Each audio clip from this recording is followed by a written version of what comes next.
Hi friends, அன்றைக்கி நம்ம சம்மந்தின்னு ஒரு ரெசிபி தான் பார்க்க போகிறோம். இந்த ரெசிபி கேரளாவில் ரொம்ப ஃபேமஸ்ஸு. பார்த்திங்கன்னா இதுக்கு என்னென்னா மாங்காய், பச்சை மாங்காய், பச்சை மிளகாய், 4-5 சின்ன வெங்காயம், அப்புறம் தேங்காய். இதை அப்படியே மிக்சியில் போட்டு நைஸாக அரைக்கக்கூடாது, கொஞ்சம் குறப்பாக அரைச்சி நம்ம ஒயிட் ரைஸ்க்கு, இட்லி, தோசை இந்த மாதிரி எல்லாத்துக்கும் சாப்பிட்டோன்னா ரொம்ப டேஸ்ட்டாக இருக்கும் ஃப்ரெண்ட்ஸ். எப்படி செய்யலான்னு பார்க்கலாம் வாங்க.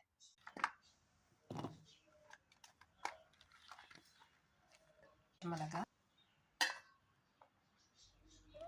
2-3 சின்ன வெங்காயம், அப்புறம் கொஞ்சம்